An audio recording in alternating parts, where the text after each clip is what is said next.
Hello and welcome back. So in this video, this will be a slightly off topic. I'll be going over an article by Twitter user Sphinx, which is about picking up the tool and all the transformations that are happening in the AI industry.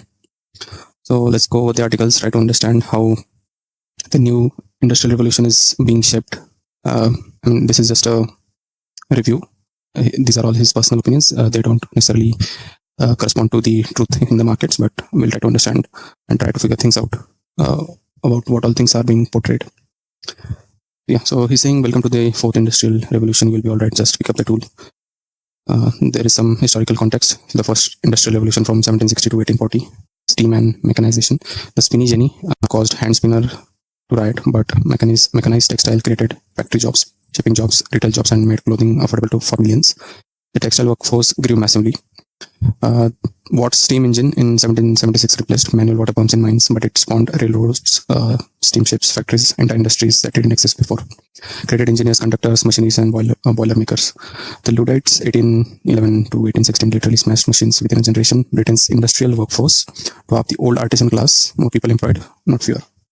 So this was the first industrial revolution, and the transformation after the newly steam engine and all the automation that happened during that time, in general, created more jobs and more opportunities and more industries for people. In the second industrial revolution, which lasted from 1870 to 1914, there was a electricity and mass production boom. So Edison's electric light in 1879 killed the gas lamp industry, created the electrical grid, electricians, power plant operators, appliance manufacturing, and the entire concept of night shift work. So this basically transformed your 12-hour work shift to 24-hour work shift, massively increasing productivity and output of industries. Bell's telephone in 1876 killed the telegraph operator, created telecom companies, switchboard operators, massive employers of women, phone manufacturing, and eventually an entire communications economy. This was the impact of telephone.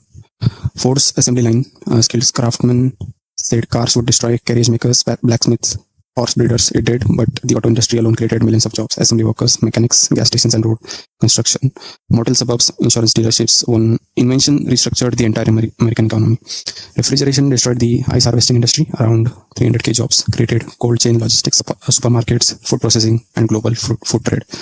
So these were the transformation of the second industrial revolution. The third industrial revolution from 1960 to 2000 was a boom of computer and digital electronics. Initially, spreadsheets, I'm not sure what this term is, VisiCalc, maybe the company who created them, was supposed to kill accounting. The number of accountants in the US increased by 50% after spreadsheets launched. Cheaper analysis meant more demand for analysis.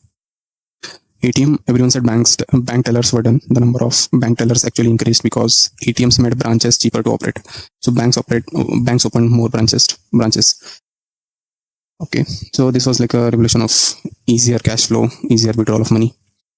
Word processors like killed the typing pool, created desktop publishing, digital marketing, content industries. The typist became the content creator. E-commerce, since the starting of Amazon in 1994, killed retail store shops, created warehouse logistics, last mile delivery, web development, digital marketing, cloud computing. Amazon alone employs more than 1.5 million people. Okay, now we are entering the fourth industrial revolution. AI and automation. Self-checkout kiosk didn't eliminate cashiers overall. Retailers redeployed workers to fulfillment, customer service, and online order management. Robotic process automation created RPA developers, process analyst, automation consultant, higher paid roles. AI coding tools like Copilot and Claude aren't replacing developers. Developers ship 2 or 5 times faster. Demand for software is increasing, not shrinking. The bottleneck was ideas and architecture. So we are not quite sure about this part, whether it is replacing developers or how the transformation is happening until we have moved past a certain tenure, like 5-10 years in the industry. But yeah, the transformations are happening quite frequently.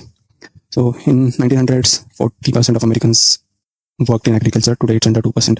Did 38% of America become permanently unemployed? No. The jobs that absorb displaced workers don't exist yet at the moment of displacement, and that's what makes every transition terrifying and every transition survivable. The pattern every single time is like this. Again, these are his personal opinions and not the source of truth in any way of the current economy. But yeah, machines will replace us. Machines replace tasks, created new roles. There won't be enough jobs. A new industry emerged that nobody predicted. Only the rich will benefit. Cost of goods collapse, raising living standards broadly. So this has obviously been the truth across all the economies and all the markets, because cost of goods and usually collapse if there is a lot of competition for the production of certain goods, and standard of living has been increasing overall. This time is different. It's been different every single time, and the pattern held. So people usually say that this time it's different. It will not be the same as the last industrial revolution, but history has a habit of repeating itself. So let's see how this goes. Right now, the most powerful tools in human history are free, available to anyone with a laptop and internet connection. No gatekeepers, no credentials required. The Luddites smash the machines. The machines won. They always do. Every revolution had the same two groups: those who smashed the machine and those who learned to operate it. So the user is suggesting us to be on the latter side, to be the ones who learn to operate the tools, to be on the optimistic side of things after the revolution happens. The operators won every single time, not because they were smarter, because they moved first. So this is our chance to move first, to be in the newer revolution, to be in the group which uses the tool and not just criticizes it. I can write code, analyze, design, and build at a level that took entire teams a year ago. That capability is sitting there free, waiting. The only thing between you and a 10x output is the decision to pick it up. Nobody's coming to train you. Nobody's going to pause progress until you are comfortable. The tool is on the table. Pick it up, or watch someone else build the future that pick up the tool. Yeah, I mean, this is quite a good advice. Instead of just worrying, the only solution that we have is to pick up the tool, try to get as much as familiar with it, and yeah, make our jobs easier and try to understand new things. Obviously, it helps to have an open mind and not just be a criticism person always. Yeah, that was it about this article. I found this quite interesting, and the take was on a positive note, not just as being negative about the AI transformations that are happening. Yeah, hopefully we lie on the beneficiary side of this, and yeah, good luck. Thank you.